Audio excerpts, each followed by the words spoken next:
If you're good enough, go out and get it, no more about it. Not so much control in the centre of the field from Kilkenny as Richie Bennett sends it high and over the bar. Your mother sends you down to the shop for a pound's worth of goods and she gives you 50 pence. You can't get the pound's worth of goods, can you? Just about kept in. Oh, well done, Johnny Buckley. To do that to Tomas O'Shea, he deserves to score from here. One of the highlights of the Sunday game. Limerick went out there from the war court today. No more about it. They made all the running, that was it. Put the ball over the bar and the back of it, and that's it. No ifs, no buts. Is there much time left? We have a couple of injuries. Here comes Kieran Carey. Carey leading the charge of the right brigade. 45 metres out. He's a chance to score. He's put it hard. There's no sympathy in this game for anybody. Hello and a very good evening. Welcome to Treaty Talk. We're here for episode 280. Tom Clancy as ever, and joined once again by John Keogh. We will look ahead to plenty this weekend. Of course, Limerick versus Cork will be the big billing in the hurling, but there's also Talton Cup action on the horizon. Limerick travelling to down. There's under 20s, under 17s in both hurling and football. And indeed, there's some Camogie success from last weekend to look back on, as well as some LGFA news as well. So first of all, Johnny Keogh, how are you? All good, Tom, yourself? Well, can't complain now. Another week to look forward to championship action for Limerick in both hurling and football. So we've plenty to get talking about and excited about. So hopefully another fruitful weekend on the hurling front for Limerick, and hopefully the footballers can get their season up and running in the Talton Cup as well. Before we look at the Cork game, I just want to bring a little bit of a throwback clip here for people who might remember from just 20 odd years ago. I think John was telling me a minute ago he was at this game, and I wonder, those of you out there listening or watching, do you remember this? And indeed, do you remember the game? Cork are out of the championship. Where did this ferocious determination out there today come from? The media, every one of them wrote us off. There was a statement in the Cork Examiner last Saturday or last Friday that there are 4 men on the Limerick team that would be afraid to go into a dark room. There's the answer today to those 4 men gave to us. And you're that hurt by those remarks? I'm hurt, and the players were more hurt. And they're the ones who were insulted this week, and they proved it today that they have the ability. Well, what about that? Eamonn Cregan, you could see TJ Ryan was the man in the Limerick jersey and being interviewed by RT after Limerick's win over Cork in 2001. John, your memories of that occasion, that win, it was a famous win in its own right. Limerick were starved of Munster success, either side of that win actually, I think, but certainly around that time Limerick were struggling to find their way in the Munster Championship. Yeah, Tom, if you remember, it was in the midst of the under-21 3 in a row as well in 2001. Great day down in Cork. Limerick hadn't had too many up to that point outside of, a win in the mid-90s. It was a fair, few and far between in between those two at the time. You had memories of the day, just that sideline cut at the end of the game.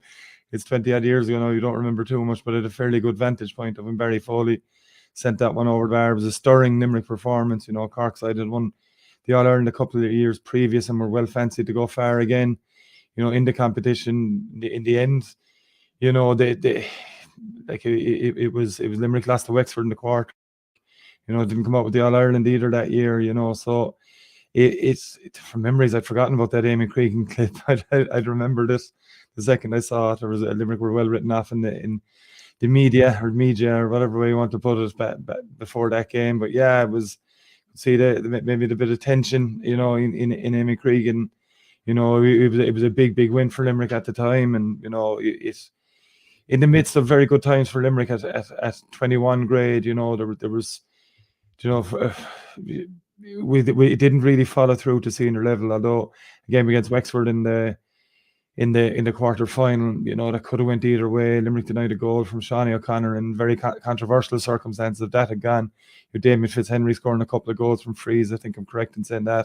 Yeah. And Tipperary went on to win the All-Ireland that year in 2001. I think it was Mark O'Leary, tip half forward, man of the match in the final. So yeah, freshish memories from 2001.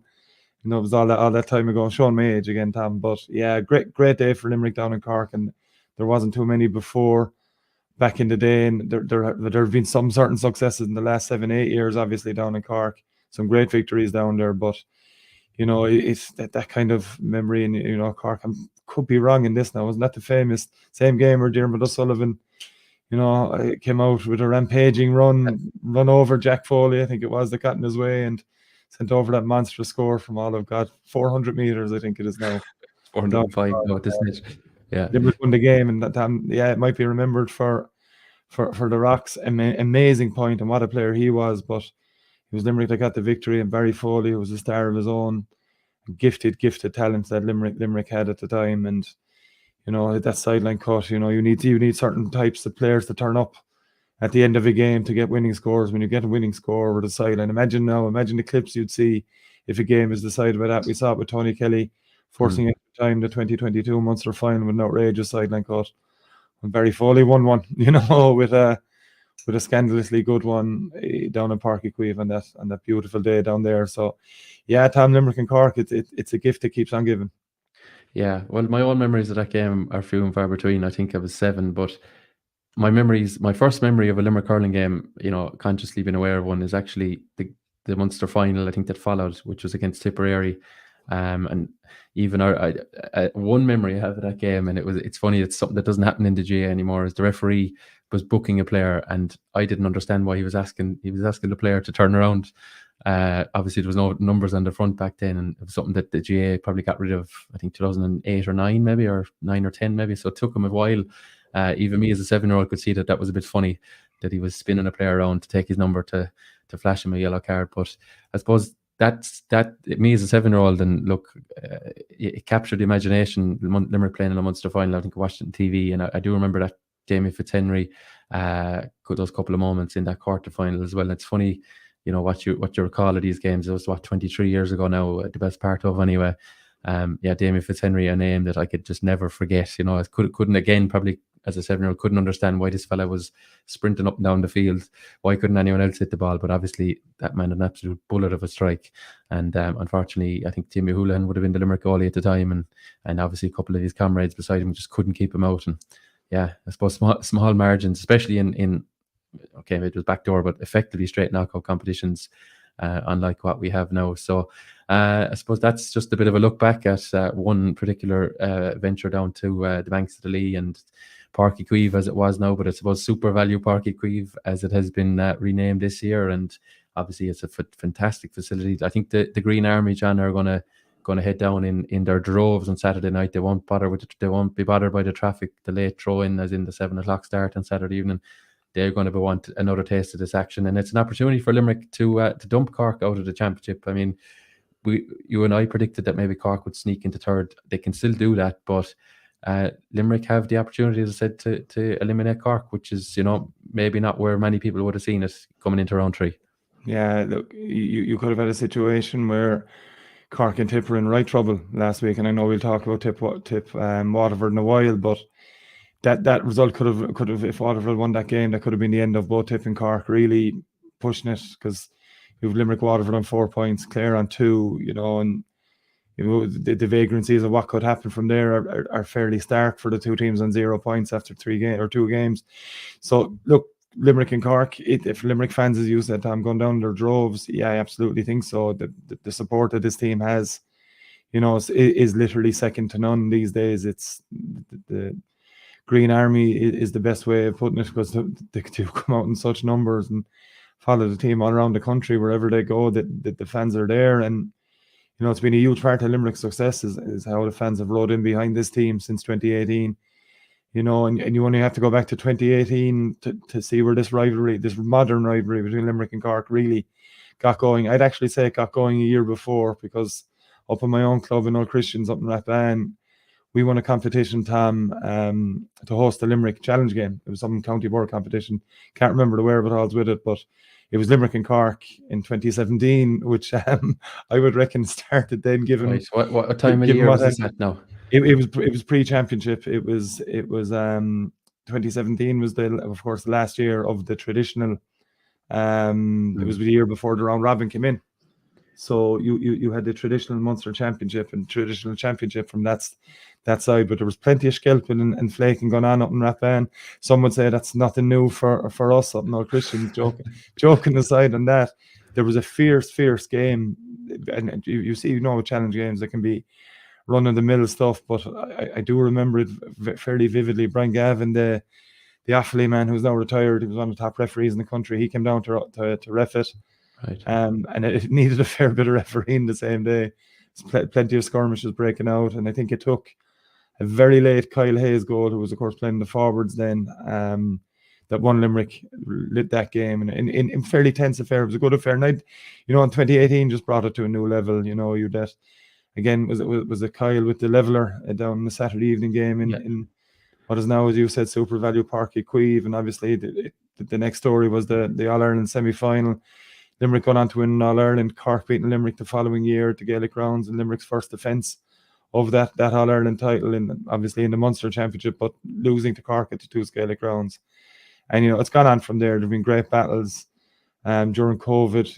The 2020 half-time again, Kyle seems to be on the pops up against Cork more often than not, and himself and Aaron Gallan, I think, on Easter Sunday, wasn't it? Yeah. And then you had you also of course had the All-Ireland final with Limerick, comfortably won in 2021 after that game in Thurles later on in the year. So there have been great battles. 2022 was a cracking game, and obviously last year we had Limerick winning 2022 first round of the championship as well. We remember probably for Cian Lynch's score from his knees, having been just thrown the ball over the bar, but the advantage his way with an unbelievable score. And obviously last year, a very tight game, the two Gaelic Grounds.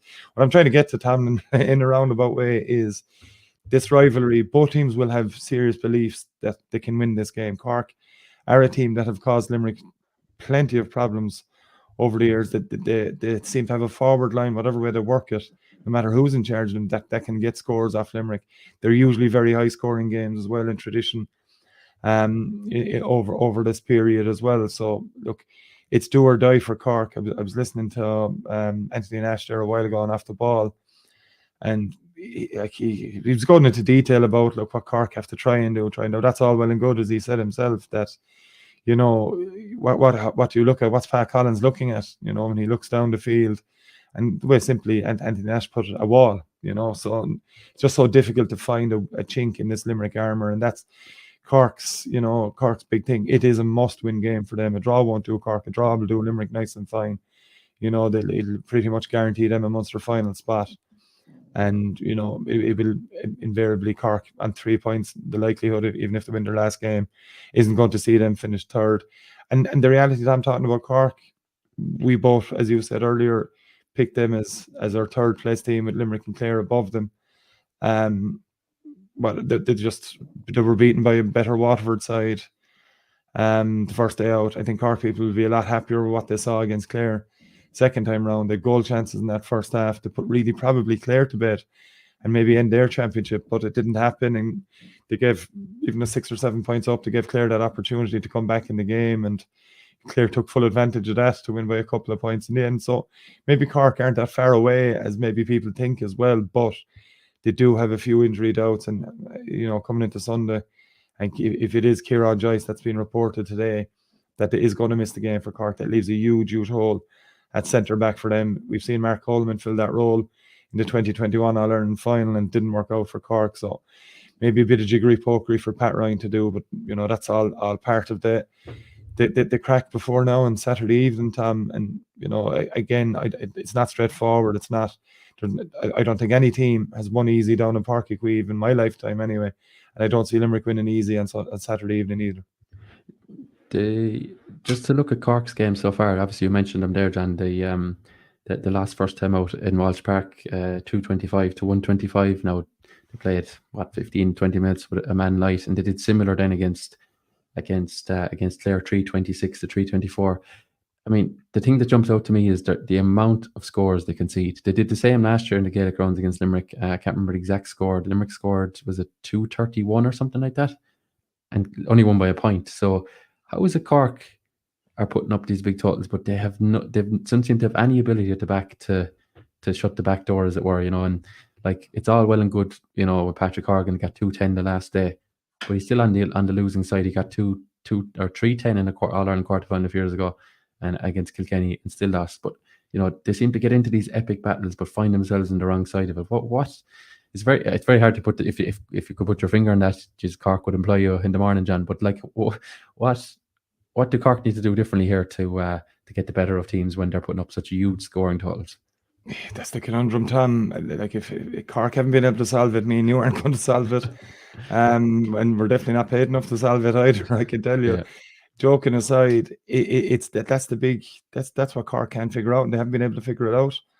Tom, in arguably 20 years, they've always had forwards that can shoot the lights out every game. Is it game management, John? Is it as simple as that? Like they get themselves in a winning position, which they did even go back to 2018. They were 6 points up on Limerick, and somehow Limerick, they actually needed a point to draw the game, didn't they? They needed to put it extra time. Now Limerick went on to win from there. Had to land one from the Cusack stand side. Yeah, it's game management seems poor. Yeah, I think that's part of it. I think game management is a huge part of it, and we've seen that. I mean, getting players sent off, Tom, you could argue that was it a right second yellow card against Clare? Third man tackle is automatically usually a yellow card. So, you can argue that all you want, but the realities of that are you give the referee a chance to make a decision, or you have no option. But why do Cork keep finding themselves in those positions with all the forwards they have, all the talent they have in the defence? There still seem to be a mental block, I'd call it, maybe more than as well as game management, maybe other things. But there's a mental block there, I think, that do they fully believe when they get 6 or 7 points up that they can see a game out? At the moment, you'd have to say no. You'd have to say no, because the evidence supports it that, and you only look to the Clare game. They were hopping. We were inside and to do Gaelic grounds waiting for the Limerick Tipperary game and watching the end of the Camogie game and keeping an eye on the Cork-Clare game as well. And the ease that Clare got through for their goals in the second half is the biggest worry for me for Cork. Do they have a defensive structure that they can work to? Because if David Fitzgerald's allowed around 40 yards with the ball in and then bury it, that's a problem. If you saw a player, a Limerick defence concede a goal like that, and we did in the league, we saw silly mistakes being punished. And thankfully, from our point of view, they seem to have been eradicated in the first 2 games anyway, with only 1 goal conceded. I think mental block is the phrase we'll keep coming back to. There seems to be something in the way of them fully believing that they're going to see a game out, whether that's defensive setup, and that comes back into what you said about game management. I think, do you go back when you go 7 points up in a game, Tom, with 20 minutes to go, 20 odd minutes to go? Do you sit back? You don't. But you can definitely put a few more players in defence, knowing what you have, I would have thought, up front, that can still cause damage. 4 out of the 6 forwards with a couple dropping back to midfield, midfielders dropping back, and then having a sweeper in front, just protecting your goal would seem to me be more common sense than anything else. But it just doesn't seem to happen to Cork. And this isn't just a problem for Pat Ryan. It was a problem for Kingston before him. It's been a problem for Jimmy Barry Murphy before that. It's been a problem for John Myler. Cork, as I said, shoot out the lights nearly every game they play. They've unbelievably talented forwards. They've fairly talented backs. But is their art of defending as a collective as good as other teams in Munster alone? It's definitely not. You look at, even though like Tip and Waterford, against Limerick, did a lot of good things in that game, and I'll still say it, having watched it back, did a lot of good things in the first 25 minutes, but dropped ahead when Limerick went on that scoring spree. Tip showed what they were about. I think a lot more against Waterford showed they were able to stay in a game with I thought at one stage a rampant Waterford side, but to stay in it. Do Cork have that fighting quality? I think we'll see Saturday when there is no other option for Cork. There's no safety net now for them. They have to beat the All-Ireland champions of the last 4 years. It's something they haven't done in a long time, since probably 2019, I think. Yeah. In championship. So I think, mental block is a huge issue for Cork. And have they worked on things sufficiently from that Clare game, into Saturday evening?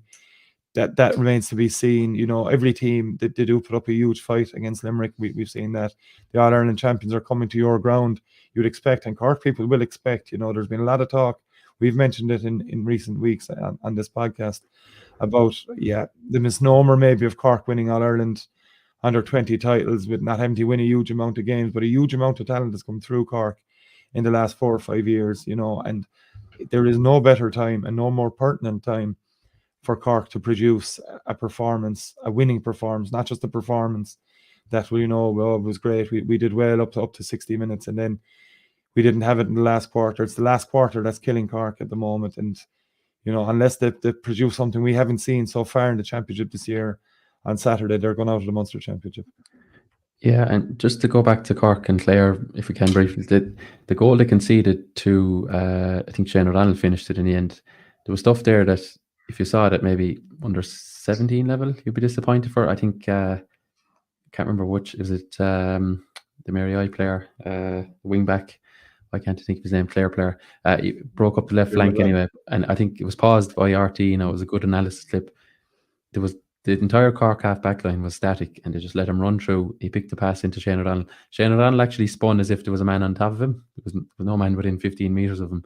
He actually spun and was able to turn it onto his left, which is his favourite side, and just bury it to the net. Like I just don't see Limerick conceding a goal like that in a real meaty championship game. Like, Limerick get the bodies back. Yeah, you could say, it's Limerick flood the area, but they do so with a purpose. They know what they're at. They know, they know where to close out the space. You mentioned their concession of only one goal, and since their own Robin has come in, which is also John Kiley and Paul Kinnerk's tenure, I think Limerick are like 10 goals in the concession panel. They've 10 goals fewer than everyone else at least, and probably 15 or 20 more than some teams, maybe Cork and Waterford. Like, Limerick just don't give up these chances. Now, of course, Nicky Quaid is a great goalkeeper, a great shot stopper, but Limerick don't give up easy chances where a fella can nearly waltz through the middle of the pitch. You don't ever see Declan Hannon. People say maybe he's not a great man marker, but like, he doesn't get isolated where he has to do that job, and you don't see Kyle Hayes getting beaten down the wing, and these things don't happen in Limerick. So I suppose it has to be a mindset thing, really, for Cork, doesn't it? Because the athleticism is there. Tim O'Mahony and these guys, they'd match up with any Limerick players physically and all the rest of it. But it obviously has to be a mindset. Everyone loves getting the nice scores from 70 metres or working the ball through the lines and rifling to the net. But to do that donkey work, as it were, that running back, that closing down the space, marking your man or covering the space, Cork really need to do that against Limerick, because no better team to run it through them than Limerick really in the country. Yeah, you only have to go back, Tom, to the 2021 All-Ireland final, and Cork leaving Limerick 2-on-2 inside, mind boggled, and then Mark Coleman at centre-back, who was there to mark Cian Lynch, or was he, or wasn't he? We still don't know. They just looked confused by what they were being asked of, and I think you mentioned it with Limerick. With Limerick, we can certainly see, and a lot of teams, we can certainly see a collective from an offensive point of view and a defensive point of view. Limerick get bodies around to make sure that holes are filled more often than not, better than other teams do. Obviously, that results. You don't have, if you have a porous defence, you don't win All Irelands. That's been proven since day dot. Yeah. You might get to the odd All Ireland final, but you won't win them, because if you concede over 2 goals in any game, it catches you, and because you're left chasing games. That has been Cork's problem. They've had chances. I'll go back to earlier in that year again, in that knockout game, or wasn't knockout game, but that Limerick Cork game in Thurles, where Cork were well ahead in the 2 goals from Limerick, Darragh Donovan and Kyle Hayes before half time, and Limerick just went from there. But should Cork have closed up shop before half time? Absolutely. They were in a great position. Hold it tight to half time. It just doesn't seem to be within Cork's compass. You mentioned 2018 as well, Tom. That's a game Cork. The 7-8 points up, as you said. Limerick didn't have to get back into the game with goals. They stayed patient. Yeah. They got the points, and again, we're a point up, and Cork needed to force extra time. And obviously, with Nicky Quaid's save as well, and all that went with it. But from like you mentioned, Diarmuid Ryan's run, and ball in for Shane O'Donnell, yeah, and the other side, the David Fitzgerald one. When you see players in oceans of space like that, and defence has been static, to me, it says, again, I'll go back to that phrase of a mental block. Do they fully know what's been done, what's been asked of them? From a tactical point of view? Like, we've seen these players play at Fitzgibbon Cup level and different levels over the years. We've seen them at UCC, we've seen them at colleges in Limerick and Waterford and wherever else in the Fitzgibbon Cup. And you see they're the star players of their teams more often than not. I mean, Tim O'Mahony was an unbelievable Fitzgibbon Cup player. doesn't start for Cork every week. Why is that? We're not privy to, maybe one of the Cork journals will be able to enlighten us more than you see a guy that gifted and talented, and we've seen him do it at club level at Newtown Shandrum as well. Why isn't he playing? What are the reasons? Well, that's the problem Cork have. They've turned up the mid-6 changes in between the Waterford game and Clare game. Was that really needed? If you're fairly sure, first round of championship, you want the team, you want out on the field, unless there's injuries, suspensions, and whatever else. To make 6 changes, okay, they went with the tried and trusted. It didn't work against Waterford. Made 6 changes. Did the same tried and trusted players probably end up in the field anyway? That's probably. You've Patrick Horgan, who for me, other people that on this podcast may not agree with, but for me, he's been one of the premier forwards of the last 30, 40 years. He's been unbelievable for Cork. You'd run out of superlatives about Hoggy. Like, he's just done it time and time again. He's up there with TJ Reid. They've that battle between themselves for the top scorer bill now, and that the two of them could be going into their 40s by the end of it, Tom. Yeah, the way they're going, and the level of fitness they both have. I'm joking saying 40s, but Patrick Horgan, like, he didn't play much last year. He was in the fringes the year before. He's been outstanding for Cork for all year in the league and up to this point in the championship too.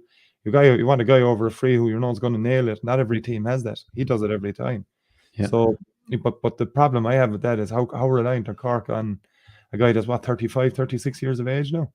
He's showing no signs of waning. There's no issue with that. But a couple of years ago, they tried to move away from Patrick Horgan, only bring him on or start him in games. They're still too reliant on him. They have a lot of samey forwards, and very, very talented forwards, but small and quick, and if they get a run on teams, absolutely. But what team now gives up space like Cork are doing to the other end? No team does. So, they got their goal chances against Clare. They could have put Clare to bed. They didn't. That shows a sign as well, maybe, of a team that aren't fully in tune with what they're trying to get from themselves. Chances that should have been put away. A couple of good saves from Ever Quilligan. If they had gone in for Cork, the confidence might have built even further. They did take a couple of goal chances in the game, but could have been at a completely different level. And it's to finish my point, Tom, it just seems like they give up. You mentioned they give up space where no other team gives up space. And if you do that 3 or 4 times a game, the top teams like the Clares, like the Limericks, like the Kilkennys, and what Waterford did, and again like what Clare did, they will punish you time and time again. And for those 2 goals that Cork conceded, unless in 2 weeks massive changes in their defensive system have been brought about, which is possible, which if they've been working on things, but as I said earlier, the fitness doubts surrounding Kieran Joyce, if you have to put a new 6 in, and if Cian Lynch, we'll get into Limerick team in a while, but if Cian Lynch is playing 11, as Anthony Nash said, he was asked the question off the ball, where would you like to see Cian Lynch play midfield, centre forward? He said sideline, so good as answers you get. Yeah, it is. The way he put it was, if I was Limerick, I'd be playing Cian Lynch at 11, and if there's a new 6, all the better to play him at 11. It's not as if Limerick won't be aware of what's going on in Cork, and they would have watched Cork to the last end in the last couple of weeks since the Tip game. So Limerick will be well prepared for this game, but there's still so many question marks about Cork. Yeah. Well, we've talked a lot about Cork, but just to kind of round it out, there's so many players there. Luke Mee, Dara Fitzgibbon, these lads were just kind of look at them and say, where's their run coming from? Like Dara Donovan, but for injury, doesn't miss a game for Limerick. They're so dependable, so consistent.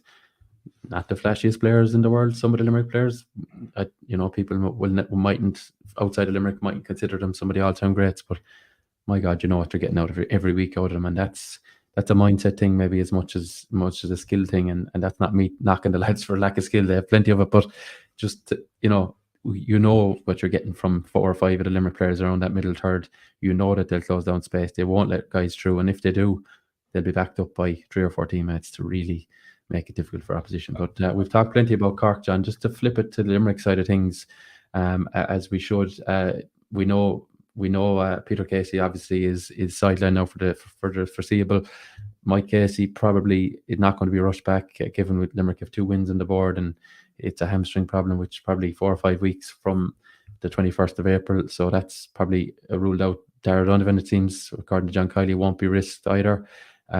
So do we see any changes? Obviously, the Peter Casey one is the big one. Who's going to replace him, and do you see anything else on top of that? So maybe start with the Peter Casey one. Who do you think is in line to take that spot? Yeah, that's the biggest conundrum. Again, it goes on form, Tom. Shamie Flanagan, the first day against Clare, just didn't happen for him. We didn't see him against Tipperary, so maybe his form isn't where Limerick wanted to be at the moment. So maybe, for me, he'd be the obvious one to come back in, actually, unless Limerick want to do, something which I don't see happening, but it could happen. They're so reliant on Graham Mulcahy and what Graham Mulcahy can bring to the table. But I think the way Peter was situated in that game, he was more inside the 45 than he was out. When Shamie's in there and Peter's also on the full forward line, it's Peter's the one that goes out. But David Reedy has been fulfilling that job for the last 2 games and done it very, very well. So I think they may opt for Shamie Flanagan over Graham Mulcahy. If you're looking outside the box from what we've seen so far, Adam English is one I said last week when this question was asked to me. Are they looking at Adam just solely around the middle of the park? No, I don't think they are. I think Adam, they can see fulfilling multiple roles, and will they? It depending on Darragh Donovan's fitness, we don't know the full situation with that. We were told initially it was a two game thing. Will he be risked for the 3rd game? You might see Darragh on the bench and maybe have an impact later in the game if he's sufficiently up to that level fitness wise. I think Adam is the fascinating one for me always, Tom, as in when his one as well. Of course, like I've negated Donegal O'Donnell starting the game. He could well start that game as well, of course. And I just don't see the Donegal O'Donnell one, and it's not that he's not playing well and contributing. It's just that, there's kind of roles within this Limerick setup, and I think his role certainly for this year is off the bench. He's off the bench, and that's So that's why I'm kind of saying Shamie probably over Graham Donegal, or they'll go Adam and Aaron inside. I mean, what a prospect that is, like, for maybe not for the Cork full back line, but I have 4 or 5 back. Yeah, for us watching, if you saw that lineup with Adam and Aaron, and good ball going into them, my God, it's a frightening prospect from outsiders watching that, like a Cork fan seeing that and seeing Limerick delivering good ball, given if Cork's defensive system is the same, a serious amount of damage could be done there. Like Limerick against Clare, they were delivering the ball in that bit early. It didn't come off, but there were spaces in that Clare full backline all game because they were pushing up so much out the field. And they exploited eventually Limerick in the second half with Garrod Hegarty and Donegal O'Donnell inside, and Aaron to a lesser extent. When Aaron came off, they looked even more dangerous, bizarrely enough, inside, because Conor Cleary couldn't handle Garrod and Donegal was doing his thing. So there are multiple options, Tom. That's the beauty Limerick have. You could 3 or 4 guys that could come in and make an impact in that setup. I just think it's probably more than likely Seamus Flanagan coming back in, or Adam over Graham Mulcahy and Donegal, and with probably both of them to come on. Outside of that, I don't see a huge amount of changes. I don't see, unless there's an injury we don't know about, which of course there could be at any time. You're looking at the same back 7. Again, 8 and 9 is dependent on Darragh Donovan's fitness. Do you play Cathal O'Neill in the role he's been playing? I absolutely, for me, Tom Marcy and Garrod as well have Tom Marcy, especially against Tipperary, I thought came back to a bit of form. I thought Garrod was fine against it. It was no surprise when the game was over, pretty much, that it was him and Keane taking off, given that they'd played 70 minutes against Clare the week before in high intensity game. They were given their little rest in the last quarter of the Tipperary game. So I just think it'll be a one change thing unless Darragh's fitness, again, as I said, comes in. But I still see that even if Darragh's back nearly at full pelt, he'll make an impact off the bench, and it'll be, I think, Seamus Flanagan for more than likely for Peter Casey, unless they want to try something different with Donegal or Adam. Yeah, I kind of think the Adam English thing they were trying to explore in the league game against Salt Hill, against Galway, and maybe the red card to Shane O'Brien scuppered that, in that they didn't get a good look at it. And for the few minutes that they played the 2 inside, i.e. Aaron Gillane and Adam English, it looked like it could be potent enough, and it's difficult to tell how that would have unfolded in a full 70-minute game. But I think they look at different options. And John Keogh has always said, and people mightn't believe him because the team hasn't changed too much, but he's always said that he trusts guys in form, and that, the bench probably changes a lot based on training. If you do see the subtle changes in the bench, that's probably because this guy's gone better than that guy, and that's where it evolves maybe. But if you go back to, I think, was it the Munster final last year, John Keogh didn't go with Cian Lynch, who people think, he's fit now again and all the rest of it. But no, he decided he's back. I think it was a Cathal O'Neill and David Reedy, who at the time probably hadn't started many games of real note for Limerick. So, maybe Adam English's form off the bench against Tip, we liked what he did against Clare. Maybe that could push him up and maybe he's done well in training in the interim as well, and that could push him up, and maybe that's the way I'd be leaning. But I think it's between him and Seamus Flanagan. I think the reason, people might look at Seamus Flanagan and say he's in no form, but I suppose he's been a great foil for Aaron Gillane for so long, and it's real, on his day, a real good target man. I think 7 points in that Munster final a couple of years ago will tell you what he's capable of in front of the post. But his role isn't purely scoring. His role is much more than that. And it really wouldn't surprise me if he gets straight back in there. But I suppose we'll have to wait and see. At the time of recording, anyway, if anyone's listening to this afterwards and say, geez, the team is online, what are you looking at? But at the time of recording, we've nothing to hand, and of course, as ever, not a peep out of the Limerick squad. To us people in the media, to quote Mr. Eamonn Cregan earlier in the piece. But we'll see how that one plays out. John, I think you're dealing with a Limerick win here. I think Limerick will be maybe relatively comfortable. And I don't say that with any great arrogance or anything. I just think that Limerick will have too much for Cork. They do like going to Páirc Uí Chaoimh. They've shown it the last few years when they have gone there. And I think Limerick's form and is on the upward trajectory, and I think the break will have suited them nicely as well, just to replenish the energy levels, and they go again in Páirc Uí Chaoimh on Saturday. Yeah, wholeheartedly agree, Tom. I think just Limerick, there's just too many uncertainties with Cork at the moment. You know what you're going to get from Limerick, and it's usually fairly good. The big thing for Limerick, I think, was the scoring rate was up so high against Tipperary. Yeah, the game petered out obviously after what happened, the unfortunate injury to Peter Casey, but Adam English certainly brought a freshness and impetus in it, and maybe that was enough just to finish on the selection call. Maybe they see something in that. Maybe he could do damage in the big pitch in Páirc Uí Chaoimh, which Limerick have, as you said as well, Tom, made a second home, as well as Croke Park. It's similar dimensions to Croke Park, if not the same, and we all know how much Limerick enjoy playing in Croke Park, and Páirc Uí Chaoimh has become a home of homes as well. But yeah, I just don't see, you can't see anything other than a Limerick win on form, and given the improvements made, certainly from a scoring point of view in the win over Tip in comparison with the Clare game, Limerick are, as you said, on a different curve maybe than Cork. Cork, they're 100% capable of producing. There's a game in every team, whether this is it for Cork, we'll find out Saturday evening, 8:30. By the end of the 70 odd minutes, are we finally going to see this Cork we've heard about?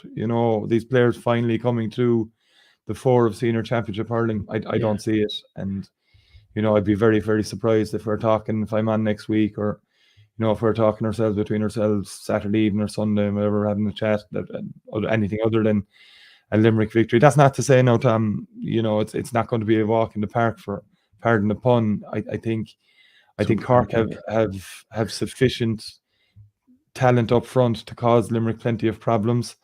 You're seeing the likes of Alan Connolly really, really come to the fore for them this year. He looks a very, very dangerous threat inside the full forward line. You know what Huggy gives you. You know what Conor Lehane, if he's around, what you're going to get from Conor Lehane. He's a streaky player, but when he's good, he's very good. Robbie O'Flynn, the same. Dara Fitzgibbon, I still see as one of the top. He's been hurt with injuries over the last number of years. It's start-stop, for Dara Fitzgibbon, but he's a serious, serious talent as well. And they've plenty of players, Tom, but the question marks with Cork aren't in their front six, it's their back six. And again, look, I'm always going to bring a conversation back to goalkeepers as well. There's a severe amount of pressure on Pat Collins, the Cork goalkeeper, after the Clare game in particular. I think with the amount of with the amount of the percentage of Cork won on their own puckouts.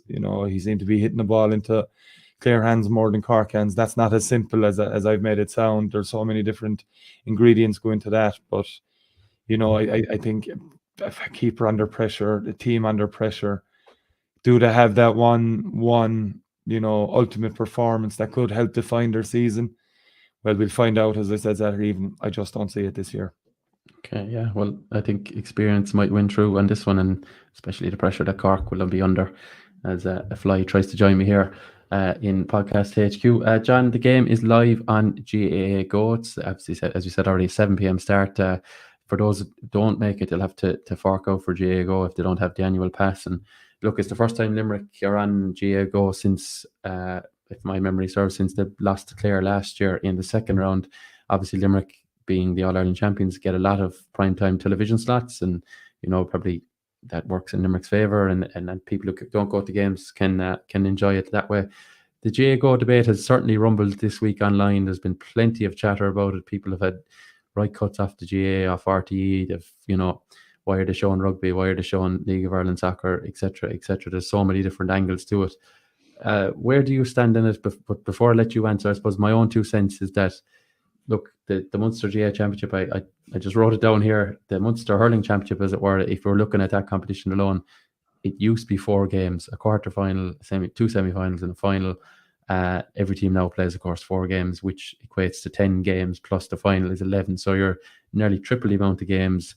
You add in, Leinster has its own competition now. There's Talton Cup, there's Sam Maguire group stages, there's obviously all the 4 provincial competitions in the football. So in my opinion, there just is not enough airtime for it. Now, people can argue that maybe another broadcaster could have come in there. How that was sorted at the time is probably up for discussion as well. But I think GAAGO has its merits. Now, maybe pricing and whatever, and what games are on it is probably another debate. But I think the GAAGO thing is probably a bit overblown. I personally think it has a certain place for people. These are games that couldn't be shown on TV because RT has other programs to show. They have other sports to show. They only have a certain amount of budget as well. So I think it has a place in it. But maybe there's probably a better way of doing it so that the game of hurling is promoted, the Munster Championship, the Leinster Hurling Championship is promoted, and that people can actually see these games, no matter what their access to the internet, no matter what their, I suppose, access to online sites and all that. So what do you think of it? It's a really hot topic at the moment in GA circles. It's a great talking point, Tom. People love nothing more than a bit of controversy and talking about. Where I stand, and I agree with most of what you said. I think there's an absolute place for GAAGO. Couldn't argue with it. Whether the model is correct about pay-per-view, that's a very, very different thing. I mean, you had a wider argument with Sky, this, that, and the other. I think it was an old traditionalist thing with regard to the argument against Sky that an English company with our games and this and that I didn't subscribe to that either. I thought it was a lot of rubbish. Yeah. But this, see, you don't want to start a hurling versus football argument, but this is what has happened. For me with GAAGO. GAAGO has its merits. Do I believe that things like Munster and Leinster Hurling Championship, we're obviously going to be biased in this at times with the Munster Hurling Championship, but if you just start on that, they're sacred, Tom. There is no provincial championships. The provincial championship is dead in football. They should just get rid of it.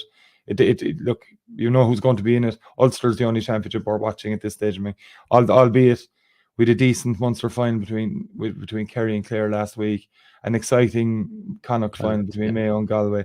I wouldn't go further than that about either game. So, are we seeing more hurling games on GAAGO at the moment? Yes, we are. We're seeing too many hurling games on GAAGO at the moment. I think I read somewhere or heard somewhere during the week that by the end of this weekend, Dublin are playing their 3rd game, I think, is it? In the Leinster Championship. None of the Dublin games have been available on anything to watch. So they played, just for context, they played Wexford away in the first game, they played Carlow, I think, away in the second, and they're playing Antrim at home in their round 3, whatever round it is, but their 3rd outing. So we're giving out the games that are being broadcasted by someone, and then there's a whole host of games that aren't being broadcasted. Look, I think it's a very, very tricky one. like I think the GAA as a whole organization, and I'm not the only one to say this, it's well out there, is enough being done to protect our sacred game of hurling? Absolutely not. And this comes with, okay, why aren't we said this during COVID, I think, like, was it every game that was played at intercounty level, at intercounty championships and intercounty league games were available on GAAGO? There was some, I think it was the league maybe, that was every game the league you could watch. I remember watching Limerick and Sligo from Markovich Park when I was on holidays down in Kerry on GAAGO. Yeah.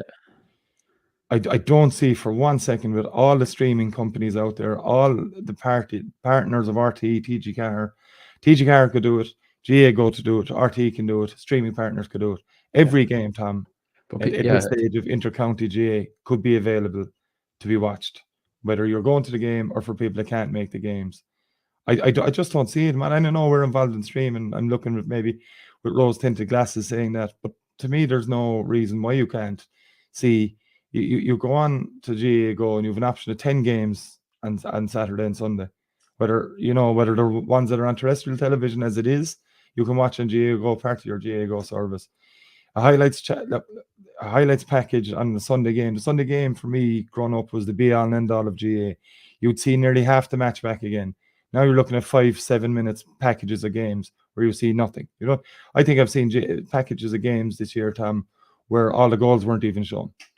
That's correct. That happened in the league and stuff. Yeah, and it's happened in championship. It has happened in championship and you're going, hold on, did I miss something? You're winding the package back. So and then you find out, no, it actually just didn't show a penalty. I think it was Antrim Wexford I'm talking about, which I'd seen most of the game anyway. I just wanted to watch the highlights back after. Lee Chin scored a penalty and they mustn't have shown it. It wasn't shown. Yeah. I don't think one of the Antrim goals was shown either. So and that was a game that was on GAAGO, So I think from a hurling look, we're going to this argument's only going to get worse as the year goes on, because we've had Talton Cup starting this weekend, and a fair host of them I think are going to be on GAAGO if I'm not mistaken as well. So you're going to see even more Gaelic football games on than you would have had. They've put 3 Talton Cup, which is a second-tier competition, and as far as I'm aware, there's been no Joe McDonagh. Yeah, and it's supposed to be the equivalent. So what you're right in saying, numbers-wise, 11 games in Munster this year, when it used to be only quarter-final, semi-final, final, 2 quarter-finals, or 1 quarter-final, 2 semis, and a final. You definitely have more games in Munster, and you can't show all of them. I'm fine with that in the current models. You can't show all of them. That's fine. But when you're comparing it, and I know, and it's even worse in a sense. Yeah, people are arguing, there's more teams competing in football, so there's more scope. But surely then you should be showing more of the hurling games, even because there's less, counties involved. It becomes more sacred. And certainly the argument for the Joe McDonagh is how that isn't. It's a fantastic competition. If anyone who's been to any of the games, they're brilliant games. They're teams that are fighting to get up to the top tier of hurling at the end of the day. And everyone's getting a fair chance in football to show what they're made of. Every team, gets a fair crack of it. BBC, of course, are also showing games as well. Obviously mainly football ones for them with the Ulster Championship. But I think, Tom, the GAA needs to really, really look at how they're selling the game of hurling. I know Donald Cusack has been the big one in this, and he's been ably backed up, and he has a platform to do it. But even the Sunday game highlights packages, Tom, they're not what they were. And there's a Saturday game that will show a lot of the Limerick Cork game. But for most of the people that will be watching that, that could be watching that won't even be home from Cork when that's on. And the people that will be watching it will be ones that have already seen it in GAAGO. So that to me is a misnomer. It seems to me at times there's tokenism going on with hurling where football gets the BL, and we will see the Munster final will be televised. We'll get great figures. The Leinster final will get great figures.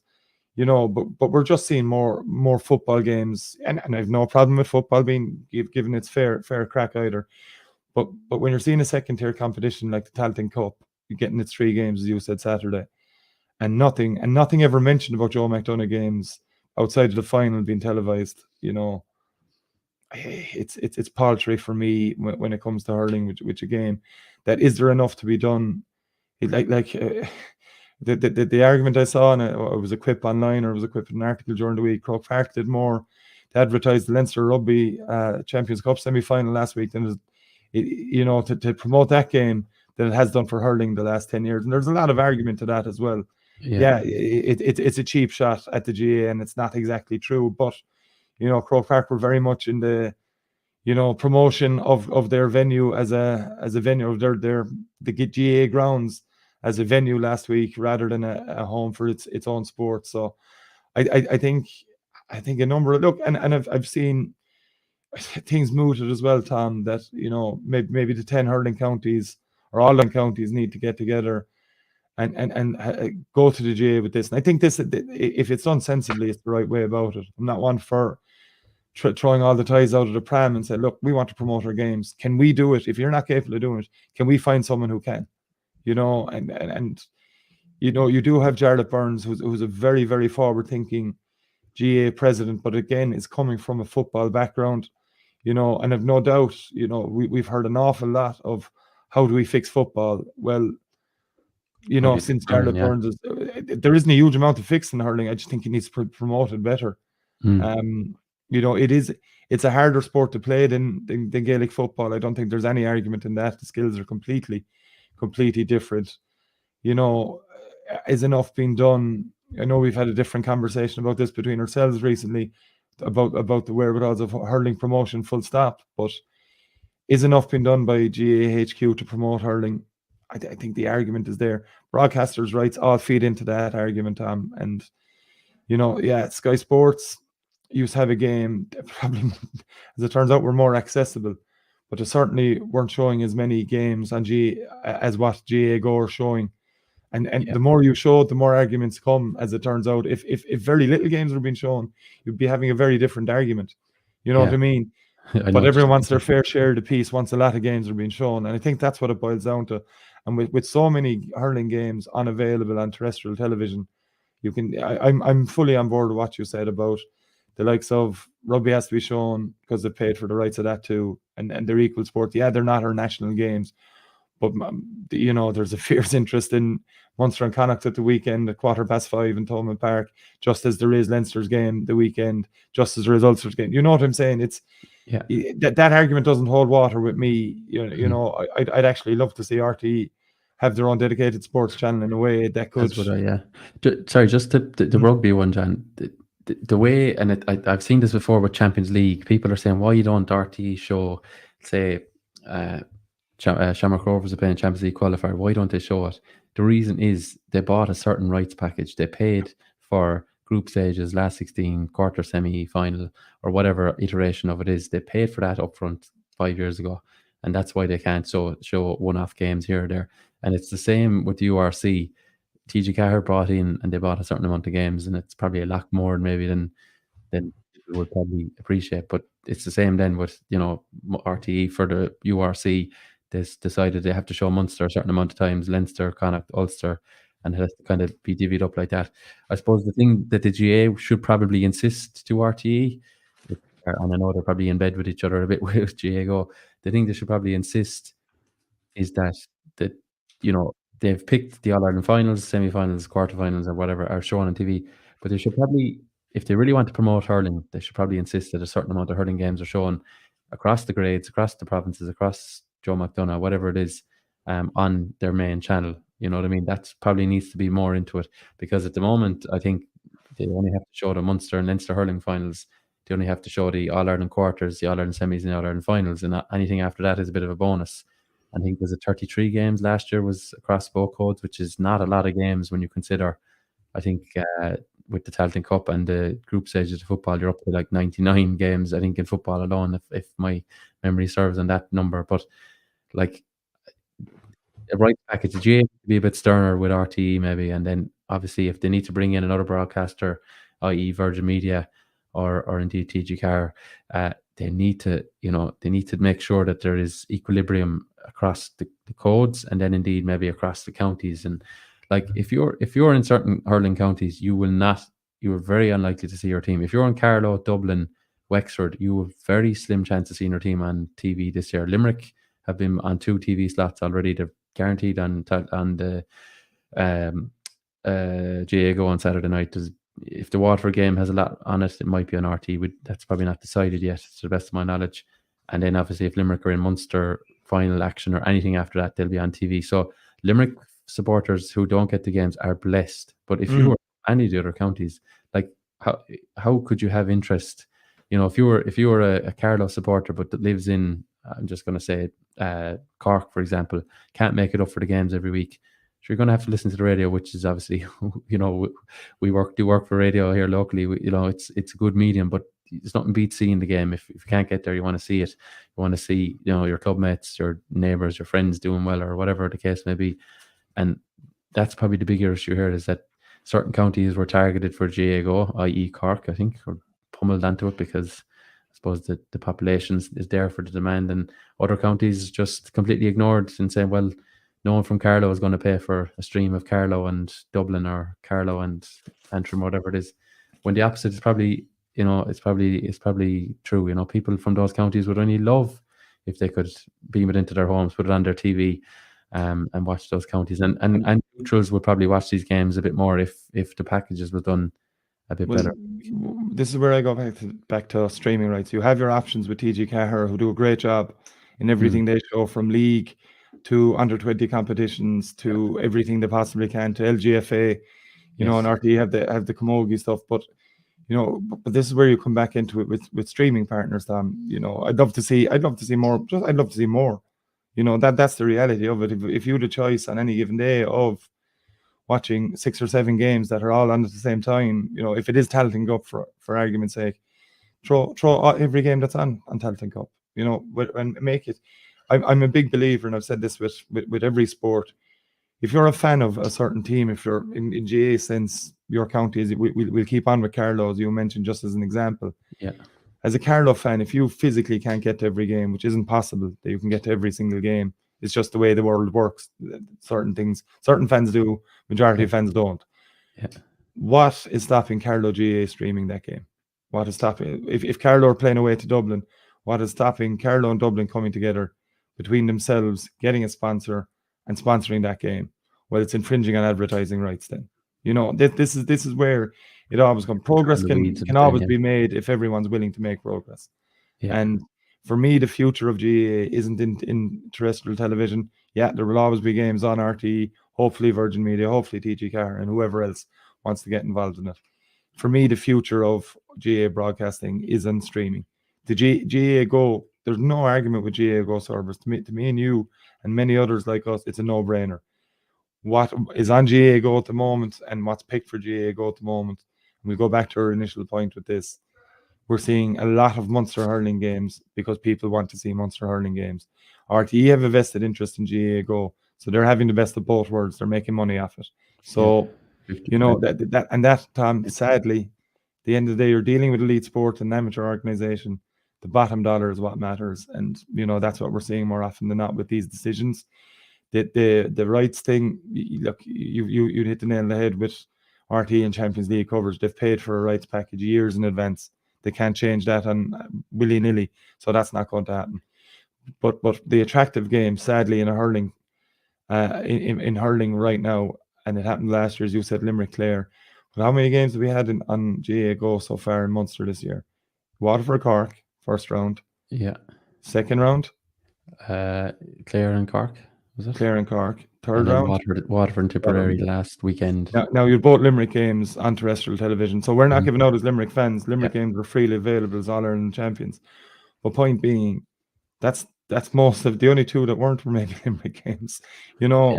So now Limerick are on it this week. And now Limerick are on it this week, yeah. So look, we're not going to give out as Limerick fans about it, but the wider point is look at the quality of game. You had Limerick Clare, very tight game, was on RT, fine. Waterford and Cork, a very tight game throughout. Clare Cork, very tight game throughout. Waterford Tip, a draw. You know, you're getting value for money, and the GAA know that, and RT know that, and those that run, you know, GAA Go know that. So there's a reason those games are put behind the paywalls over certain other ones. Look at the value you got on GAA Go from Wexford and Antrim the week before, last Saturday week as well. The point I'm making is that there's a reason that the hurling games are being put behind the paywall. It's because people want to see them. So people will pay for what they want to see. I would love to see, and we won't ever get to see these numbers. Love to see the numbers of buy-ins for individual buy-ins, or and I know a lot of people pay for the service full stop, but individual buy-ins for the Munster hurling games versus the 3 Talton Cup games this weekend. And I think we won't get those figures, I know that, but we'd have a very, very stark difference, I think. You would, of course, yeah. Well, I think I could be correcting myself. I think it's 3 Talton Cup games in total, but there's a lot of those All-Ireland group football games, some of which maybe, I wouldn't say dead rubbers, but maybe shadow boxing, or, not cut and trust of the Munster Hurling Championship. How many games in the Sam Maguire competition before it becomes knockout? Yeah. Overkill, Tom. I think hell of a lot. We're groups of 4 and 3 are get through in every single one of them. So that's a lot of games just to eliminate one team. And a lot of them games will be shown. Yeah, they will, and there'll be a few of them on TV as well. But look, the debate, I'm sure John will rumble on. I suppose we're just conscious of time as well now, so we've other items to cover. But if anyone has any other thoughts on it, do let us know in the comments. I'd be interested to see what people think of it. I, for one, as John said, once the hurling games are, I've watched bits and pieces of all those games. I couldn't watch that Tipperary Waterford game live, managed to come back, avoided the score, watched it as if it was live, and enjoyed it in totality. So the service is good, the quality is there. It's just, I suppose, now can we get it a little bit broader, and maybe more accessible for people, I think would be another thing, and it'd be great if every game was available there, because that would attract more people to it, because they'd know what they're getting then, wouldn't they? They'd know that every game that's not on TV would be available to them. And I don't think we want 4 and 5 pundits for every game, one camera and a decent commentary team to introduce the teams and to keep you up to speed would be decent too. That would be enough, I think, for a lot of people for what they'd be paying for. So we'll see how it evolves. I think there probably will be a change coming it down the tracks, but we shall see how it plays out for this year, and indeed maybe into 2025. John, we will just keep it on hurling for the time being, just to look at the under-20s. They conclude their group stages, a disappointing group campaign, it must be said, but they'll conclude it and the Munster Hurling Under-20s Championship at home to Waterford on Friday evening in McNeville Park. Just a bit of pride maybe at stake for this group. We know a lot of them are eligible next year, and even some of them the year after, so all is not lost. There's some talented hurlers on display, some of them their final age at our game at the age grade, but I suppose they'll want to get 2 points on the board, get Limerick's first win at underage level. Well, the minors out before them, but get a win for their own age group, and end the year on a high. Yeah, absolutely, Tom. It hasn't been the marquee year at 20s level that Limerick may have been hoping for. Again, we mentioned it last week, but much better performance against Cork last time out than what we'd seen against Clare and Tip. It just hasn't yet. It hasn't gone to plan, and didn't go last year either. If you remember, that went out of the championship to Cork in the last game with an outside chance of progressing. So it's two tough years at under 20 level, having had a lot of progress in the previous few years before that, since the grade's inception. You're looking at so many markers for progress in this. Results are naturally have to be one of them, and the results haven't been there for Evan Loftus and his team this year, but they've gotten better with each game. Okay, maybe didn't really fully perform against Clare, but the Tipperary game, I think they were beaten by a very good Tipperary team, and then it improved immeasurably against Cork. So that was the biggest positive I took. Was, I said this last week as well, the standard of speed of ball going in would have been something that I'm sure Evan and his backroom team would have been really, really happy with. Ultimately not able to get the victory against a strong Cork side, but they'll be hoping to bring all the positives they had from that game into the game with Waterford on Friday evening. So it's a big game for a good few players. You mentioned like players that are on the age will be playing their last 20s game. Shane O'Brien being one of them. Yeah. Shane has been a starlet, in waiting for the senior team, but it's hard to believe it's his third year at under 20 level, and he's been so good in that. And he was really, really back to his best, I felt, for the majority of the Cork game that I saw. He looked very, very sharp, so that's certainly one to look at against Waterford on Friday night. I think Shane will be wanting to go out of this grade with a bang, and hopefully from his point of view a victory, and plenty of other players in that boat too. It has been a tough year for the 20s, probably an expected one, given that 2 years ago's minors team struggled as well, and look, I've said this several times in the last few weeks when I'm talking about the 20s and minors. It is cyclical, Tom. You're not going to get to finals every year. You're not going to win every game every year, win 2 or 3 games every year. That's not possible. And at minor level, a couple of years ago, Limerick kind of faded out a bit. You know, and that's 19s now. So next year's minor team will be that minor team from next year's 20s team will be that minor team from 2 years ago. So there's no guarantee that next year will be a red letter year for Limerick's academy either. So, you know, these things are cyclical, but it's all about, and it does go down to that bottom line of providing players for senior level. And you've the likes of, I think what you've Darragh Langan, Shane O'Brien, the two that are currently part of the senior panel. I think Joe Fitzgerald was part, or is, I'm not sure if Joe Fitzgerald had David Fitzgerald there as well. There was a few that were kind of knocking around at the start of the year, and that's start of the year positive. Exactly. That's positive, and that's where what it boils down to, Tom, realistically. And you know, you can measure the metrics any other way, but that's what it fully boils down to. Yes, you want to be winning more games, you want to be winning every game. That doesn't happen year on year. It's not possible for that to happen. You know, so hopefully they can improve again on the performance against Cork, and that should be enough to beat a Waterford team that have also struggled this year. Yeah.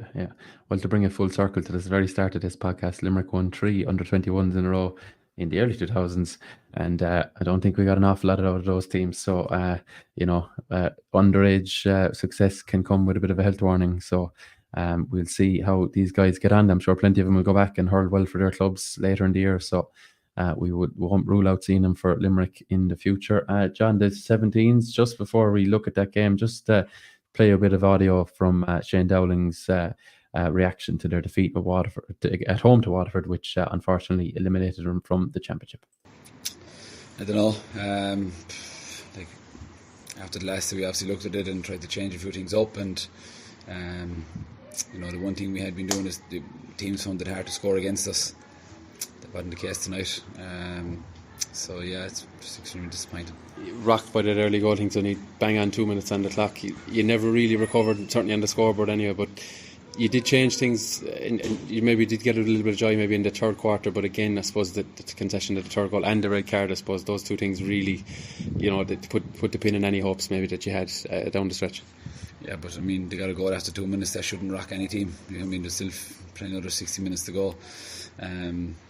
You know, we've so much work put in, it's not even funny. No different than any other team that's out there, but just didn't appear to transpire onto the pitch, unfortunately. And you know, fair enough, the first game against Cork, you give it a pass. The last day, like, I actually didn't think we were too bad the last. I know we didn't score from play, but we'd actually 15 shots and goal at least, and we put a huge amount of work in that in the last 12 days to try and make sure that we do shoot today, that they went over. And early on in the first half they didn't, and in the second half they did, but as you said, we were chasing the game the whole time. Yeah, well, now that was Limerick minor banished Shane Dowling after. John, you could probably tell from his voice there that he was a bit emotional about it. He was obviously dejected for the group, dejected for I suppose his management team. He mentioned the amount of work that has gone in. Disappointing again, a bit like the 20s, yet to pick up a win 3 games in, and this was a slightly different format from last year. Limerick needed to be in the top 4 out of 5, and if they beat the winner of this game was guaranteed fourth. So disappointing because, you know, I think further in that interview he mentions they would have liked another couple of days out because he felt there was maybe the ceiling was there to be reached, and you know, it just hasn't happened for them this year. Yeah, it hasn't, Tom. And you mentioned it, like that you could hear the disappointment in Shane's voice. You know, he's new to this level. You know, he was with the 16s last year, and a good management team he has around him too, like Liam Cronin and the lads in there. Yeah, look, Shane bleeds green and white. There's no one loves Limerick hurling more than Shane Dowling. So for it not to work out for him this year would hurt him. Probably he'd take it to heart maybe more than more other people would. Yeah, look, Tom, as I said with the 20s, you know, this is the reality of underage hurling. There isn't a huge amount between these teams. There's no huge outstanding. They all put in the same effort, as Shane said. You know, sometimes results don't go for you. You know, that they would have been expecting to beat Waterford, and I don't mean that in any disrespectful way towards Waterford. Limerick, that Limerick minor team would have been expecting to beat Waterford, would come out, but you said it, to not be able to recover from an early blow like a goal after 2 minutes is fairly disheartening. And you look, that's an early blow in the game. You have the whole game to get around it and come back from, but Limerick didn't. And I wasn't at the game, but I was keeping up to date with it, and I've read many reports after it, and you were at it, you'd be able to tell more. But I think it was just just maybe a lack of confidence after the results gone before them didn't help matters. But it's easy to say like these lads are 15, 16, 17. Tom, I'll always go back to it. I'd argue, and it's just a point enough. I don't think we're expecting miracles because unfortunately what has gone before, like Cian Lynch's age group, which I think was actually under 18 as well, which the extra year does help. But the guys at that age group, like the way they hurled, and they were in some big games, and even some of the teams that came after, I mean, they set the bar so high for everyone else, and obviously we can't expect 15-year-olds to be consistent. I don't care what anyone says. They some of them will be invariably, but more often than not, you'll get dips in form. There's stuff going on outside of hurling that will affect them, and they're still growing, obviously, physically as young men. And there's so many variables, and unfortunately, they just haven't got to the level. And you said I was at the game. I think I remember the crowd that was there. It was 700 or 800, and a lot of parents and family, and and great backing really at times, but I just couldn't get a rhythm and couldn't get a run of scores in Waterford. And I tell you, Waterford's full forward line, if I think if they were firing earlier in the championship, or if they were given the ammunition to fire earlier in the championship, they would have caused teams an awful lot more trouble. They didn't look under 17, Nelly John. They were powerful men, the three of them. I think they combined for maybe 3, 7 or 8 or something out of their total. They were, but I suppose Limerick just weren't able for them, and maybe that was the difference on the night. But the encouragement I would take is Limerick went down to 14 with 15 minutes to go, and they rallied and they got it back to 4 points. And just again, I think Waterford came back with a sucker punch of a goal just to kill it off again. But there was certainly no throwing in the towel. Some of these guys obviously will be eligible. I think a couple of them anyway may be eligible next year again, and obviously some of them will have eyes on a 20s panel, if not in 2025, maybe in 26 or 7. And we'll obviously look to put the work in and the development teams and with their schools and all that. So look, all is not lost. I think I want to reiterate that point. These guys are so young, and I see some of the keyboard warriors John around the place saying what God's name is going on in the Limerick's academy. But I tell you, I don't think there's an awful lot different than it has been going on. I don't know firsthand, but I can't imagine that they ripped up the script and decided that we need to start afresh. As you said there a minute ago, the 20s. Sometimes it just doesn't work out. Yeah, and that's it. Sometimes it just, for whatever reason, you mentioned they're 15, 16, 17-year-olds in some cases as well, of course. And God, 15, 16-year-olds, when I was 15, 16, like all you want to do is be out playing. I'm sure these lads are the same. But there's no one taking this worse than the players that are playing, Tom. And these aren't adults. These aren't 18, 19-year-olds where you can be more formed and grown as a human being. They're kids, and that has to be remembered. And as you said, the keyboard warriors, I won't even get into that, but it's just, there's no one more disappointed. They're representing their county. They want to go out and win. And when that doesn't happen, for God knows how many reasons, and sometimes players are just better than you at times, and you have to take that on board too, and you try and improve. And I'm sure that's the case with all these lads. They're still learning their trade. Management is still learning their trade.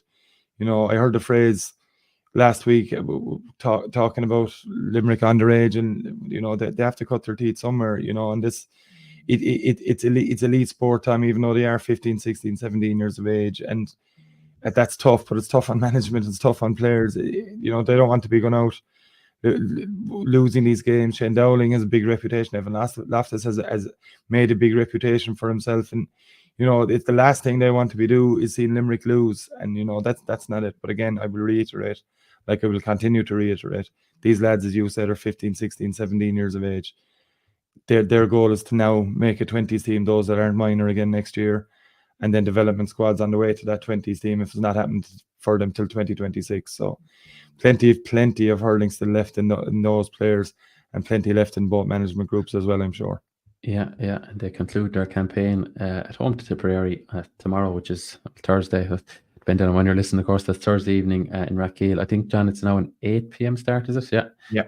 So 8 p.m. in McNeville Park Thursday evening. They'll be hoping to lift the green and white a little bit higher and get the first win of the campaign, finish it on a strong note. John, we'll flip now to football. Limerick will Down will entertain Limerick in Newry on Saturday afternoon. Limerick, of course, met Down in the league. Two teams on, I suppose, different trajectories at that point, even in, I think, what was it a first or second round clash? Second round, I think it was. Down 3-16 to 9-point winners. Limerick, though, I suppose, have regrouped a bit. They've added a couple of players back to the group. They've got some guys back from injury. Down, I think, beaten in the final of this last year, the Talton Cup, that is, of course. What do we expect from Limerick here? I think maybe last week we were leaning to say, look, this is probably one that Limerick will come off second best in, but obviously there's two other games to pick up points in as well. So what will Limerick be hoping for first time out in this competition? I think we'd be unrealistic to think that Limerick can go up to Newry on Saturday and come away with, with a winning start. I think the metrics and the realities of that are the form are what they are. There.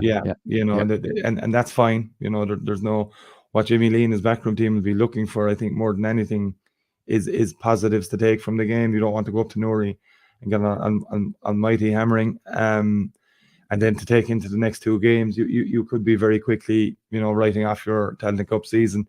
I think a performance is necessary for Limerick to bring anything away from that, and whether that's performance in defeat, performance in draw, performance in victory. You won't care how our victory comes if they're in a position to do that. I think, Tom, they started a very low ebb in the league. Defeat to Antrim, I think it was first up. I think it was at that one. That's right, and then they went up to Down, and then they got a tough defeat up and Down. And then, of course, they did Sligo. And both Antrim and Sligo games in McNeville Park, small margins of things, little things didn't go their way. Certainly in the first one against Antrim, it was a winnable game, I think, that day. And the Sligo one, Sligo were a little bit better, and fair enough on that. Deserved to win. The Antrim one, things could have went differently if a few things had fallen into place. But look, I think Limerick have improved as the league went on. I do believe that. I know without a victory in that, but they were in winning positions, and certainly the one in O'Connor Park against Offaly was a game that could have been won. A few points lost to Clare, and then going into Cork in the Munster Championship in the game down at Páirc Uí Chaoimh, where they led for I think they led at half time. I'm right. Led by a point at half time. Had a very strong breeze with that, and would have been fairly disappointed not to have gone ahead by further going into half time. But albeit in saying that, a couple of saves from Josh Ryan and poor finishing from Cork's forwards made sure there wasn't 2 or 3 goals put in that first half as well. There were a lot of positives to take from that game. I've said that here before. Performance of Josh Ryan was, funny enough, one of them. Playing not his first, I think it's his first championship game in goals, but had obviously played the latter stages of the league in goals as well as he recovered. Only his third outing in goals. Anyway for Limerick. And I know he'd played there in fleetingly as a young fella with Ula, but there's a very big difference between playing for your club and maybe in the odd game for Limerick in goals at underage level to bringing things up to inter-county senior. But his performance was a positive. There was positives. Tommy Childs has come back well to inter-county football. Peter Nash looked dangerous inside. Danny Neville was back in the starting berth for Limerick. Colin McSweeney was, will hopefully be back. The likes of them coming back into the team. Obviously, Ian Corbett. Just to put on screen now, I know some people will be only listening, but that is the team there that played the last game against Cork. I suppose some more familiar names, some more experienced names come in to mix with, I suppose, the newer faces. I've always liked to look at Cathal Downs since he came onto the scene with Limerick. Obviously, you mentioned Danny Neville there.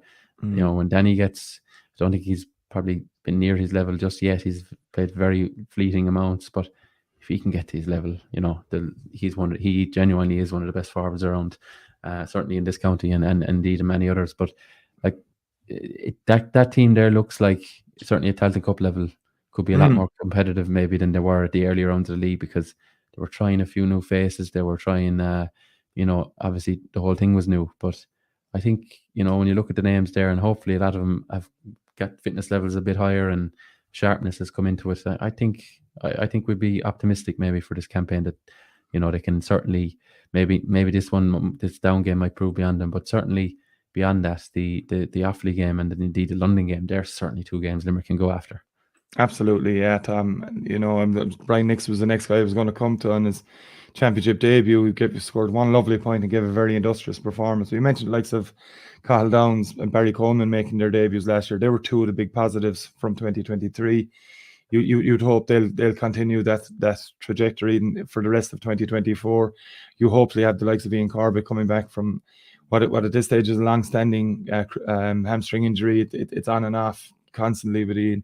Hopefully he's right again, and maybe the likes of Hughie Burke, who missed the whole league, campaign due to injury as well. So if you had 2 or 3 back into that team, and it'll be interesting to see. Again, we don't know. I haven't spoken to Jimmy really since that loss to Cork, but whether Josh's fitness could see him out the field again, as big an impact as he had in goals in that Cork game, from both offensively and defensively, obviously making a few great saves, and his kickouts were very good, and of course not coming too far off his line, not going beyond the 65-meter line, but was able to spearhead a couple of attacks that led to scores from just good passing, switching play quickly. Will Josh's fitness even be thought about going out the field? Because he'd certainly make a huge difference inside the full forward. All of a sudden, you could be talking about a full forward line that could contain Josh Ryan, Danny Neville, and Hugh Burke, which would change the whole metrics of Limerick's team. You could change things around now. But look, that remains to be seen when we get that team ahead of this Saturday. But yeah, Tom, what you're saying is right. Look, the realistic nature for Limerick, they've lost so many players in the offseason, like so many other counties, but losing the likes of Cian Sheehan, Brian Fanning, Donald O'Sullivan, they were top players for Limerick over the last 5 years, and they're very, very difficult to replace because the pool of players just isn't there for Limerick football. But I think you're dead right. I think whatever about the down game on Saturday, you'd hope to get some positives from it. But Limerick added a couple of more players, and even with that team that lined out against Cork, you definitely fancy them to have a crack off Offaly and London, their other 2 games. Yeah, I suppose it is important in the context of the group as well, that first gets through to a quarterfinal, second gets a home prelim quarterfinal, and third, 3 of the 4 third place teams get through. So scoring difference could be a factor there if Limerick were to finish third. So I'm not saying keep the score down against Down, but certainly it's certainly one to keep an eye on as the group goes on. Every score could prove crucial in terms of qualifying out of the group, but I suppose a long way for that to go. But look, we'll see. Newry on Saturday afternoon is where it starts for Jimmy Lee in the Talton Cup, and hopefully we'll be looking at maybe a surprise Limerick result, but certainly something to build on ahead of home clash against Offaly, and a game that is yet to be fixed against London later in the month. John, we're just flipping down the grades now. The 20s are in All-Ireland B semi-final action on Saturday afternoon. They're playing Westmeath, who won the Leinster Under-20s B Championship last week, a 3-9 to 2-11 win over Longford, thanks to a Brian Cooney hat-trick. Limerick, John, have been idle for a fair few weeks now, but there's a uniqueness to this. It's actually very good for the 20s to see. We're probably sick of them, maybe even getting the better of Waterford, playing Clare, playing Tip, but beaten by Cork and Kerry. That's been Limerick's lot maybe for the best part of 15-20 years now, since that great team of the early 2000s. But it's nice. They've won a bit of silver, and it's nice now to see them on a national stage and playing, I suppose, another provincial winner in Westmeath. So there's a bit of freshness to this fixture, which is set for Thurles on Saturday with a 1 p.m. start. Yeah, there is, Tom. Look, familiarity breeds contempt at times, doesn't it? And you're playing the same counties over and over again at competitive action. If you're not advancing beyond, if you're not coming up with wins over Cork and Kerry, at that grade, you're not getting wears beyond. You down, doesn't it? Yeah, it does, and it does wear you down. And there's Clare always produce very good footballers. We've seen that with the senior team this year. They lost so many players in the off season themselves, the Clare senior team, that they were able to bring in so many other players, that of certain high standard, that it didn't affect them as it did the likes of Limerick, who don't have the same player pool, as I said earlier. For Shane Kelly and that 20s team, it's fantastic. It really, really is. To be playing the likes of Westmeath in a game, Westmeath, an out-and-out football county, and I know they're a hurling county as well, but they're more traditionally a football county. And who's in the other semi-final? I think Thomas Mayo and someone else, wasn't it? Mayo and Down, actually. Yeah, Mayo and Down, yeah. The following week, yeah. And so the potential to play Mayo or Down in a 21B, as it would go down as 21B final. that's huge for Limerick football. It really, really is. So I think, you know, they maybe down the likes of Emmett Richter and Rowan O'Connor, you know, who would probably be on senior duty, who would both be losses. Yeah, you know, no there's a bit question of a about call there that. to be made. Part of me thinks now, and this is only my own speculation, I have no idea, but part of me thinks Emmett Richter might line out for the 20s, because maybe what we're saying, that down game, not that you'd write it off, but might prove beyond Limerick and say, well, what's better for Limerick football? Is it to get our 20s into an All-Ireland final and you know, get that group another championship game? And Emmett will be so important to that. You know, he was a big miss in that Munster final against Waterford, I can tell you. You know, I think after 5 or 10 minutes, geez, where's Emmett Richter? Because he's so dominant at his own age. He's dominant at any grade, but he's certainly at his own age group, stands out a mile. The problem with that is senior takes precedence. Indeed, it does. Yeah. You know, even they're both playing at the same time, effectively, same and afternoon. Yeah, it's being a B competition. Sadly, you're 100% in what you're saying. But if Emmett Richter for the seniors, which I'll imagine he will be on Saturday, he'll be playing for Jimmy Lee's side, no question. Even could be an interesting one between Shane Kelly and Jimmy. That conversation of two Newcastle Westmen battling out for a Newcastle Westman. This week, I think it's I value your point completely, and absolutely you'd love to see that call being made to seed, you know, a guy like Emmett playing at his own age group. I don't think it'll happen, because funnily enough, he's a very important cog to the seniors wheel already in his very, very young inter-county career. But yeah, look, as I said, chance of playing a final, albeit not the Premier final as where you'd want to be ideally, an All-Ireland 21A final, but a B final. I think it's a very, we like to GAA gets criticised for a lot of things, sometimes rightly, more often than not they've got this one incorrectly, but I think they've just got this bang on the money. Teams, Tom, and I keep saying this about the underage teams, the 20s and minors, 17s, like it's all about games. You only learn from playing games. You can do 100 training sessions without a game. It's a waste of time. A challenge game, Tom, is better than 10 training sessions. And it's true, being involved with teams, and you've been involved with teams, you learn so much from matches. You learn, again, against teams you're not used to playing. Different things pop up, you know, and you just can't substitute that of what you learn from a player. It may not be, some of these players may not go on to senior. A good group of them probably will, but what you might learn against Westmeath for Shane Kelly, bumping up that information up the line, it could be invaluable to a player starting his senior inter-county career very well. So I think it's you know, a huge chance for Limerick, albeit if they're not at full strength. You know, they may find it tricky against Westmeath, but better to be in a Tom than not. Yeah, certainly, and it's competitive game number 5 for this year, and considering they only played, I suppose, 2 last year in the championship, as it were, anyway, I think there's certainly a bit of merit, or more than a bit of merit, in the tiered system. So we shall see how they fare out against that one against Westmeath. Thurles is the venue Saturday afternoon, and Mayo and Down in the opposite side of the draw. So all 4 B provincial winners, although I don't think Mayo actually won a piece of silver. They were just down the rankings in Connacht for that one. Switching now to Camogie, the juniors, Limerick Camogie junior side, John, they collected a bit of silverware. I think it's the second bit of championship silverware after the 20s footballers for a Limerick team this year. So welcome. It was a straight final with Cork.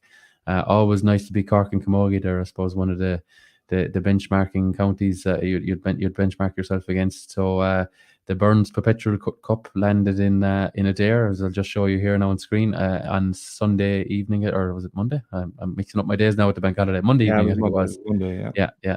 A 1-11-13 point win. If you're beating Cork, you might as well beat them by a point. It's nice and sweet. So I suppose we must congratulate Dave Deedy and co. A nice one for them ahead of the All Ireland series, the All Ireland Championship, as it were. But a nice to get the silverware. Yeah, big time. Big congrats to Dave and his backroom team, and Kennedy, the captain from Mahan as well. Yeah, it's, again, Tom, I said it a few weeks ago, progress, 16A and B champions with wins over Cork. The minors getting to a semi-final, you know, albeit in a B competition, but again, as you said, a tiered competition where they're playing against teams of their own level. You know, you now have the juniors after a decent league campaign. coming out with silverware, and it's fantastic. They got to a league final, and okay, this is a straight final, but they went and done the business. It was Limerick second team versus Cork second team, Tom, and that's no mean feat. No, indeed. And we're seeing the positive shoots throughout Limerick Camogie all year. I've said it earlier, and I'll say it again. It's what's needed. Everyone working together. I've said that.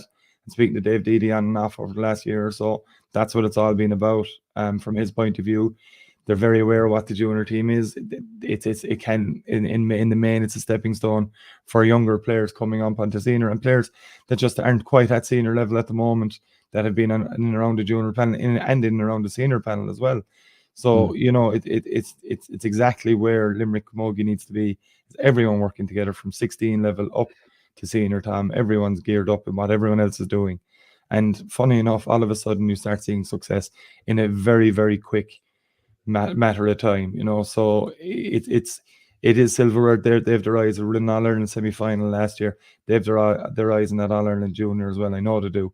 Speaking to Dave, and merit to him, the confidence that will bring. Yeah, it's straight final, as you said. They won't care a jot about that. They've lost enough tight games over the last couple of years at vital stages. To win one will only bring their confidence on another ton.